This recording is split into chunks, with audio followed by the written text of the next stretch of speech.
Esperando que todas y todos se encuentren bien, veamos el siguiente material de apoyo de matemáticas, los números racionales. El conjunto de los números racionales surgen de la necesidad de dividir o fraccionar una unidad o un entero en partes iguales. Fueron los egipcios los primeros en usarla. El término racional hace referencia a ración o parte de un todo.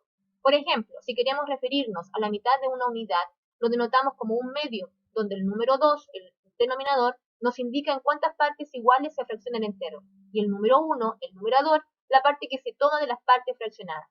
Los números racionales son todos los números que pueden representarse como el cociente de dos números, es decir, una fracción a partido por b con a y b en z y b distinto de 0. Tenemos la fracción un cuarto, donde el denominador nos dice en cuántas partes dividir o fraccionar el entero, en este caso en 4 partes iguales, y el denominador nos indica cuántas partes del total de 4 se tomaron, en este caso 1. Para 3 quintos se divide el entero en 5 partes y se toman 3 de estas partes. ¿Cómo ubicaríamos en la recta la siguiente fracción, 11 tercios? El denominador nos indica en cuántas partes dividimos o fraccionamos el entero, en este caso en 3 partes. El numerador nos dice que se tomaron 11 partes, por lo tanto cada 3 trozos o partes es un entero, quedando 3 unidades y 2 tercios de la unidad. Transformando la fracción a un número conocido podemos ubicarla luego en la recta numérica. Llevando esto a un caso práctico, tenemos: un curso decide vender trozos de pizza y parte cada pizza en 3 trozos. Al final de la jornada ha vendido 11 trozos. ¿Cuántas pizzas vendió? Si cada 3 trozos es una pizza, tenemos que vendió 3 pizzas y 2 tercios de otra. Como último dato, todo entero puede representarse como racional o fracción. Por ejemplo, el número 2. Lo aumentamos a 4 medios. Si lo dividimos o lo simplificamos, nos vuelve a dar 2. O simplemente tomamos el número y lo dividimos por 1. Sigue siendo el mismo número, y esto es para poder sumar, restar o cualquier otra operación que deba hacer 6 fracciones en esa operación. Yo puedo llevar el número a fracción, pero no siempre la fracción a un número conocido. Veamos los tipos de números racionales. Tenemos las fracciones propias, donde una fracción a partido por b con a menor de b, el numerador menor al denominador. ¿Esto qué quiere decir? Que esta fracción representa a una cantidad menor a un entero. Tenemos el ejemplo de un medio, 5 sextos y 4 séptimos. Por ejemplo, un medio. Tenemos un pastel y lo partimos por la mitad, un medio del pastel. Consumimos un medio y aún nos queda un medio. Tenemos una barra de chocolate, 5 sextos, donde la barra que tiene 6 trozos vamos consumiendo un trozo, 2 trozos, 3 trozos, 4 trozos y 5 trozos. O sea, sacamos 5 de 6 trozos y aún nos queda 1 de 6 trozos. Ambas fracciones también representan a una cantidad menor a un entero. Las fracciones impropias, donde una fracción a partido por b con a mayor de b, con el numerador mayor al denominador. ¿Qué significa esto? Que esta fracción representa una cantidad mayor al entero. Tenemos las siguientes fracciones: 7 cuartos, 16 quintos y 11 tercios. 11 tercios lo vimos en la diapositiva anterior. Analicemos 7 cuartos. Tenemos un local o un restaurante que vende pizzas dividido en 4 trozos. Alguien viene y consume 7 trozos.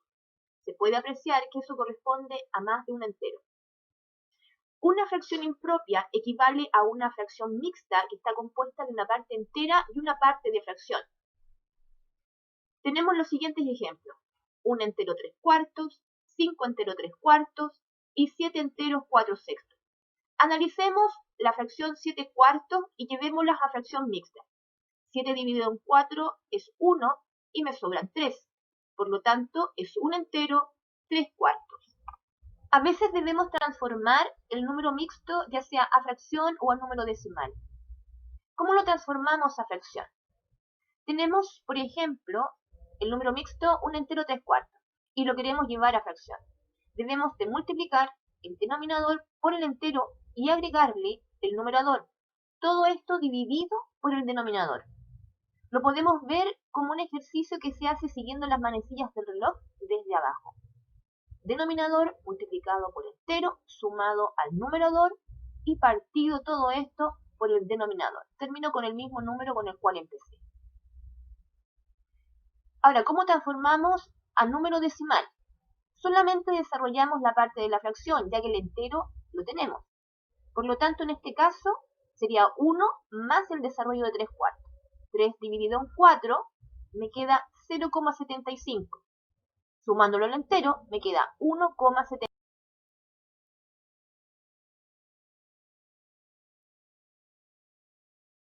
Cuando desarrollamos el cociente de la fracción a dividido en b y se trata de expresar como número, se puede obtener un número decimal que puede ser un decimal finito o decimal exacto, ya que tiene una cantidad finita de términos y el resto de la división es 0.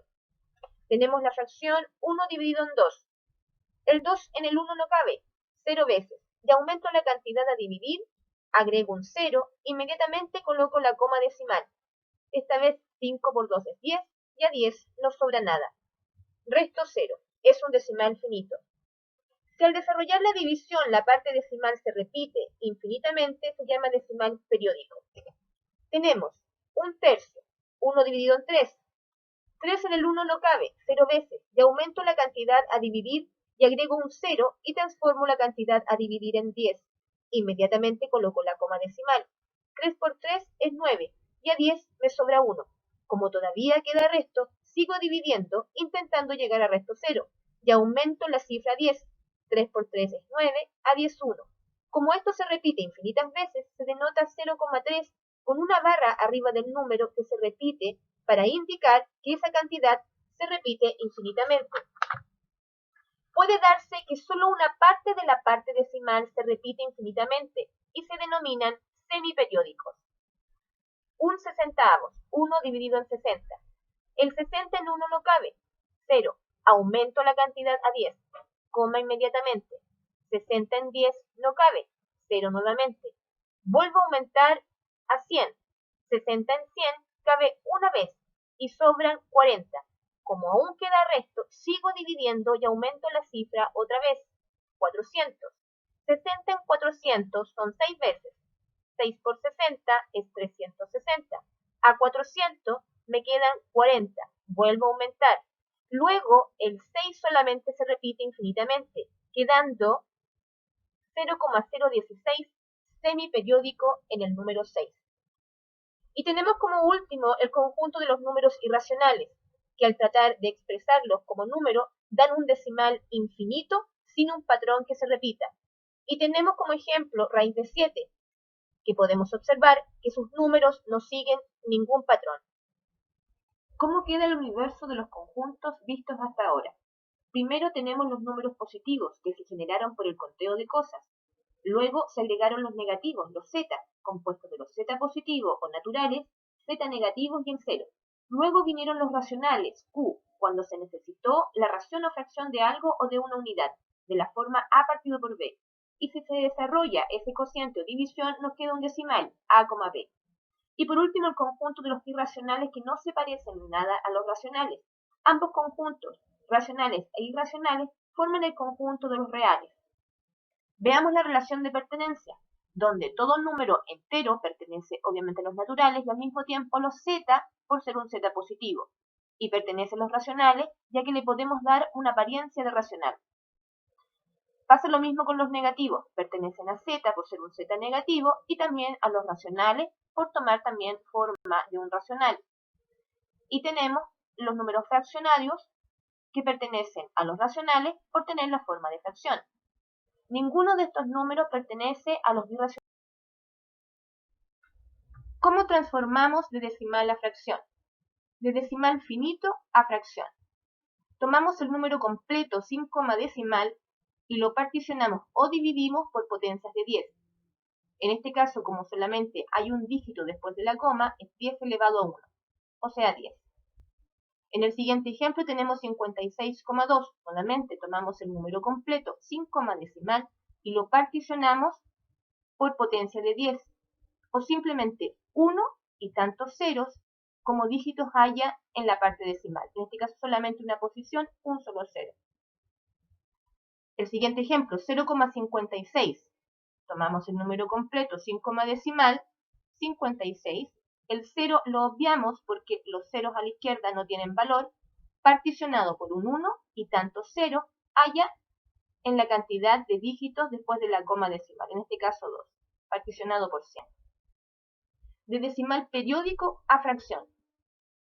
Tenemos 0,3 periódico. Tomamos el número completo, que es 3, y le restamos la cantidad que no esté dentro del periodo. En este caso, como es 0, queda igual 3. Particionado por tantos 9 haya dígitos en la parte del periodo. En este caso, como es una sola posición en el periodo, un solo 9. En el siguiente caso, 0,34 periódico. Tomamos el número completo nuevamente, 34. No le restamos nada porque es un 0. Particionado por tantos 9 haya de dígitos en la parte periódica. En este caso son dos posiciones en la parte periódica, son dos 9. En el siguiente ejemplo, 1,3 periódico. Nuevamente tomamos el número completo, 13, y le restamos la parte que no se encuentra en el periodo, o sea, la parte entera, menos 1. Particionado nuevamente por tantos 9 hay en la parte periódica. Como solamente un dígito en la parte periódica, solamente un 9. Desarrollamos y queda 12 particionado por 9. De decimal semiperiódico a fracción. Un número semiperiódico consta en su parte decimal de un sector que no se repite y uno que se repite de manera infinita. No todos muestran el mismo comportamiento. Veamos el siguiente ejemplo. Tenemos la cantidad 0,124 con periodo en el 24.